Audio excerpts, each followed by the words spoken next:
What's going on, guys? This is Patrick with Alpha Pack Off-Road. Just came in the shop to kind of check out the Project Venom Outlander. It's a 2012 Can-Am Outlander 1000 XT. This is my personal bike that we take mudding. So it's been a while since I've done any videos on it, and just kind of wanted to let y'all know what was going on with it and kind of go over a couple things that have been done and what's gonna be done. So last ride we went to what's called Texas Mud Flats, and I got a little heavy on the throttle at the end of the ride and I broke the forward rear U-joint. Didn't snap all the way, but it's definitely messed up. And then I kept riding a little bit to get back, and it ended up making the rear pinion, diff pinion seal leak. So I still need to get one of those, but I've got the U-joints to change out. This will be, I think, the third time I've had to change these joints, which is kind of ridiculous. But I guess with a high-powered machine like this, you know, what can you expect? I mean, a lot of power and not so big of a drive line. So, and the angles are just kind of ridiculous on these bikes. But this is, like I said, my personal bike. I love this four-wheeler. I bought it destroyed off Craigslist for really cheap, and I put a lot of work into this machine. I mean, you name it, it's done. So let's see. So today, what I'm gonna end up doing is right now we have some worn out hub bearings. Both sides have a lot of slack in them. So let's just see how much of slack we got, just to show you guys how bad it got. And I went on one more ride. So let's see.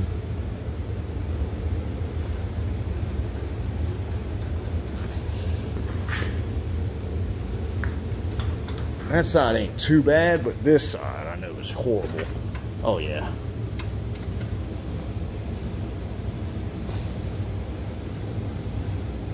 See if I can get a good shot of this.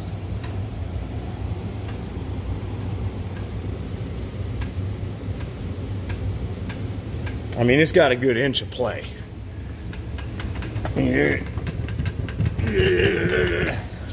Tore up my brakes, tore up all kind of stuff.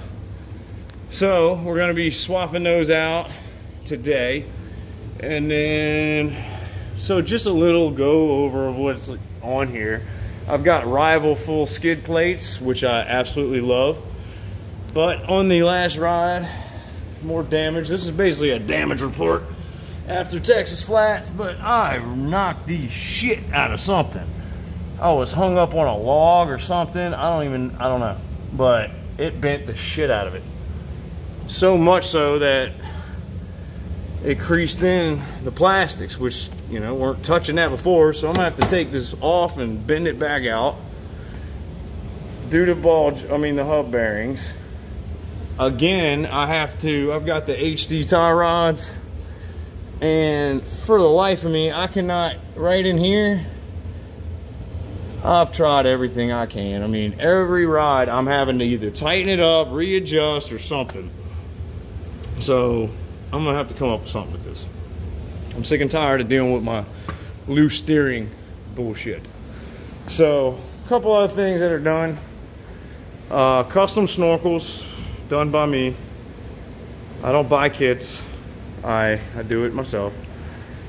The seat cover is the Mutter series from, I'll show you right here. I'm not gonna put it in a link in the description or nothing, but as far as, this is who I get all my seat covers from. hccracing.com. Here's their number. They make the best seats for a very reasonable price. I think these seat covers are amazing. They're extra padded, gripper material, and then you can pick any style you know, siding that you want. They'll put any emblem you want. If you got a business, they'll put that. I mean, whatever you want to do, they'll make it happen. You can just give them a call, and they are really great to deal with. I like dealing with them so much. This perforated material here, if you set your seat straight up, will let all the water out of the foam, which is really nice. So you don't have a heavy ass seat. So that's one of the things. Back here in the back compartment is my battery. That's the second battery. So there's my other battery. So I've got a dual battery set up on this machine. I just recently installed the mud guards from Can-Am. I think they're like 130 bucks online on eBay. I bought those. I absolutely love them. Before I put those on, I was getting mud everywhere. Couldn't stand not having them anymore. So I got them, put them on. What else we got? HID headlights. Also, we got all my ball joints are American Star Racing, which I can't say anything bad. They're real beefy. They've held up wonderfully.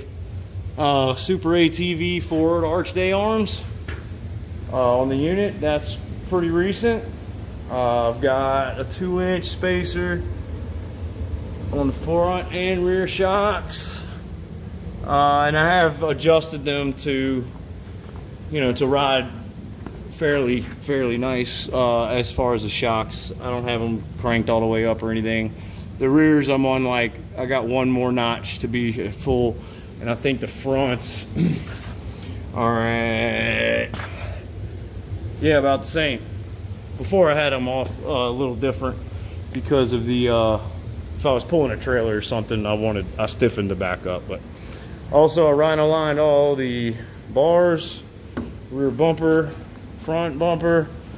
Had to replace all these, you know, those rip off. They're just so expensive to get the billet ones, so I just went back, you know, with the stocks. They're like 20 bucks each. I don't know.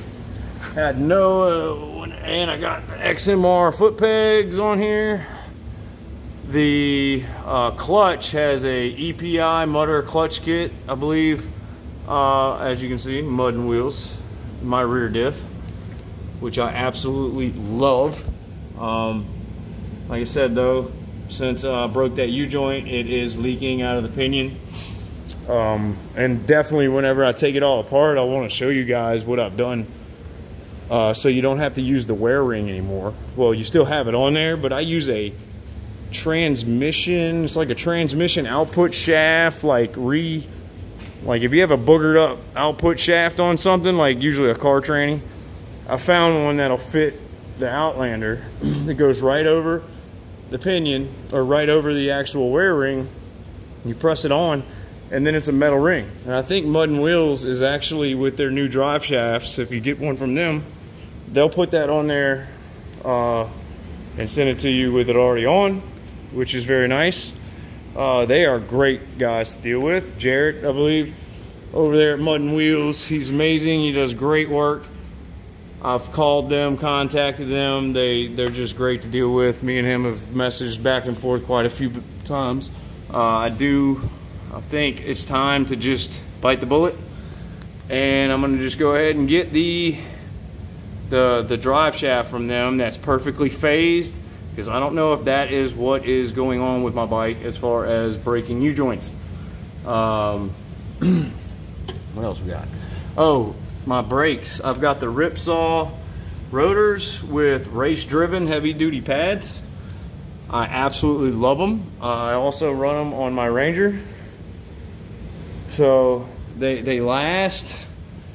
Before, I was going through brakes every other ride. I mean, literally every time I got on the bike, it seemed like I needed new brakes. It's ridiculous. So I changed those out. What is this? The bushings for the trailing arms way up and down. Those have been swapped out, and seals. I've had this machine apart dozens of times. Also got the bellows, front, rear diff, and transmission. I have not had any problems with my transmission having a bellow on it. I just wanted to make sure I did not get any water up in there. All my vent lines are ran up to the pod. on this unit. They're looped about 3, 4, 5 times up in the pod. Currently kind of working on a way to, I do not like the crankcase vent lines on these because they come right out of the bottom of the air box, which if you get water in your snorkels, you're done. Water is going to go straight into your engine. I don't know why Can-Am did that. I'm not them, so I don't know. But I figured it would have been a more beneficial to have it on the side, a little higher, you know, something to where it wouldn't just dive straight down into the motor. The only thing I can think to do is to loop it, which I have tried, and it is very difficult because of the room in there, but it's a pain. So I ended up wasting 2 hours of my life trying to do that and went back to stock so I could go ride the next day at Trucks Gone Wild that time. That's where I went. Oh, also, so Gator waders, gotta have them. Swamp Series 2.0s are amazing. I used them on my last ride for the first time, and I nothing at all bad I could say about them. Hopefully we'll be doing a review on those soon.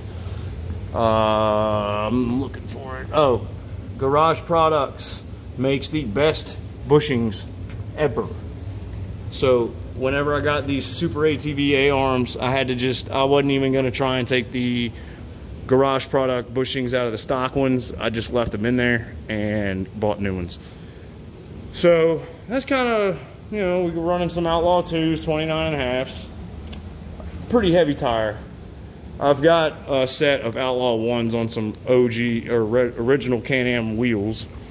Full set of skinnies and full set of wides. They are like literally half the weight easily. I don't have a scale to weigh them or anything like that, but this is kind of just a little video to kind of go over what I've done with the bike.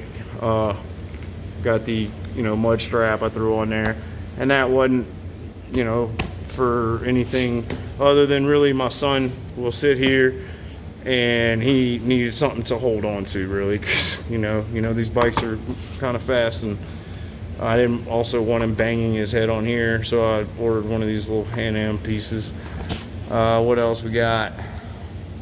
Oh, I had to change this out, that's for sure. To the newer style one. Haven't had any issues with it before, but I mean, since I changed it, but before the light switch, you know, lights weren't working correctly and whatnot. I did have to change the key ignition as well. Can-Am parts guy, awesome guy. He has everything for a Can-Am, literally, and they are great to deal with also. So what else are we running on here? Yeah, there's my snorkels. When I have this thing stripped down, I will at some point go through the entire snorkel setup I have, but it came out wonderfully. I have not had any issues with it. I've had this bike sunk up to the handlebars and nothing. No water in my belt box, no water in my intake, nothing. Everything's sealed up very tight. Also, you know, everybody's got to have one of these unless you go get the billet air box cap from RJWC or whatever. I'm not paying that much money for that. I'll run that shit all day. What else we got? Oh, you know, little doodads, knuckle buster shifter. I've had to change these out because they get ate up, these side plastics. But it's kind of my pride and joy. I really love this bike. I will say, you know, you're always working on it. You're always turning a wrench, that's for sure. But as far as it running and, you know, getting me home, that's always done what it needed to do. But it starts right up.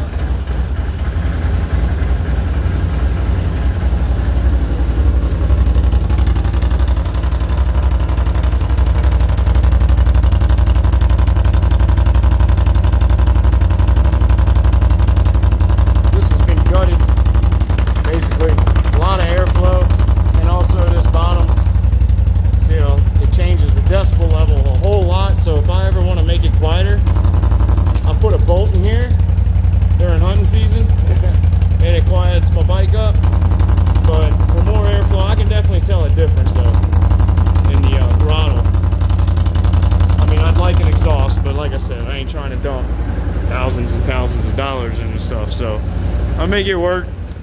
It does what I need it to do. And like I said, it gets me home safe. So, but other than that, I mean, like I said, there'll be way more videos on this bike. This is Project Venom. My son named it, and I really love it. I mean, this is my first Can-Am ever. I never thought I'd own one. I would never be able to afford one, but like I said, I found a great deal on it, and I have just gone through it little by little and made it the way I wanted it. I think one of the next steps after I fix all these little issues is I would really like to get the Highlifter extended trailing arms. I know there's other companies that make them, but Highlifter, the Highlifter arms for the rear just seem the way for me to go as far as the of what I'm looking for out of this. So I've got the stretch in the front. I might as well stretch the back a little bit. It doesn't ever rub, but it is kind of close. So, but I figured it'd probably ride a lot better with it. So, but that's Project Venom. Like I said, more videos to come. I appreciate y'all watching and taking your time. Please hit that like and subscribe button so that we can keep pumping out some videos for you guys. This is Patrick with Alpha Pack Off-Road. Y'all take it easy.